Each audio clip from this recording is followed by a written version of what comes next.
Halo semuanya, aku Helo Sukmayula Risti akan berbagi cara membedakan kalimat efektif dan tidak efektif. Sebelumnya, kalian mungkin tidak asing bukan mengenai kalimat efektif dan tidak efektif? Kalimat efektif adalah kalimat yang disusun dengan padat, jelas, dan lengkap agar mudah dipahami. Sedangkan kalimat tidak efektif adalah kalimat yang kurang mampu menyampaikan pesan dengan baik karena terlalu bertele-tele dan kesalahan dalam ejaan. Selain pengertian, kita juga harus tahu apa saja sih syarat-syarat kalimat efektif. Beberapa syarat kalimat efektif adalah sesuai EYD, sistematis, tidak boros kata dan bertele-tele, serta tidak ambigu. Kalimat efektif memiliki ciri-ciri yaitu mengandung subjek, predikat, objek, dan keterangan, memiliki kaidah ejaan yang berlaku, menggunakan struktur bahasa yang tepat, dan menggunakan diksi sesuai kebutuhan. Lalu, bagaimana sih cara membedakan antara kalimat efektif dan tidak efektif? Contoh pertama, dia masuk ke dalam ruang kelas. Di sini ada pemborosan kata ke dalam yang terkesan panjang dan bertele-tele. Jadi, pembenaran kalimat yang efektif adalah dia masuk ruang kelas. Contoh kedua, Bandung adalah merupakan salah satu kota besar di Indonesia.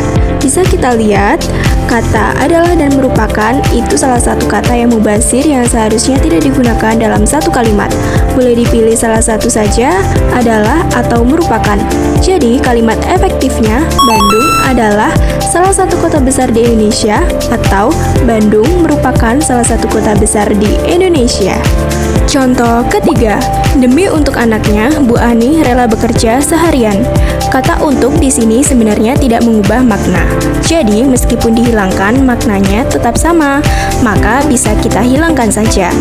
Jadi, kalimat efektif yang benar adalah demi anaknya, Bu Ani rela bekerja seharian. Di sini ada contoh kalimat caption yang pertama, yaitu buat yang bisa nebak dengan cepat ada kesempatan untuk memenangkan hadiah total jutaan rupiah loh.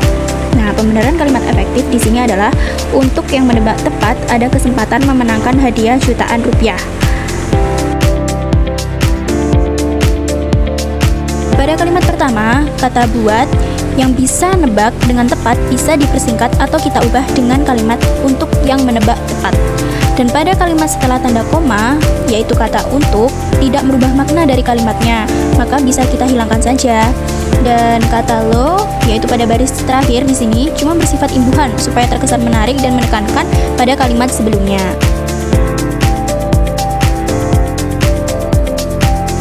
Contoh kalimat caption kedua. Waktumu bakal kebuang kalau dikit-dikit ngerasa sakit hati, gak dianggap, gak worth it, insecure. Ayo hidup dalam hal baik. Masih banyak yang perlu disyukuri, mikirin hal yang belum tentu jadi, malah buat kamu makin jauh dari kata bahagia. Nah, pembenaran kalimat efektifnya yaitu waktumu akan terbuang jika kamu selalu merasa sakit hati, gak dianggap, dan gak worth it.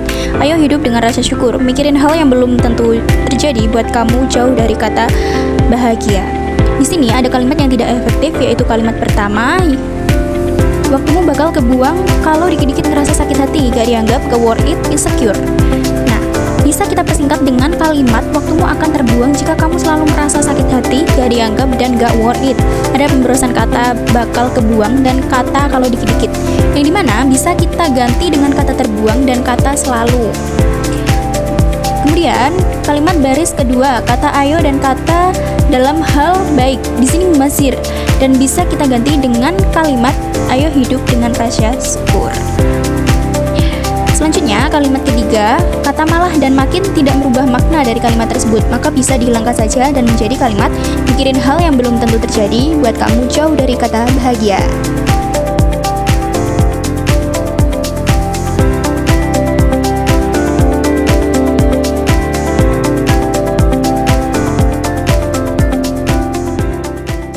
Nah, itu tadi penjelasan singkat dan cara membedakan antara kalimat efektif dan tidak efektif. Thank you for watching.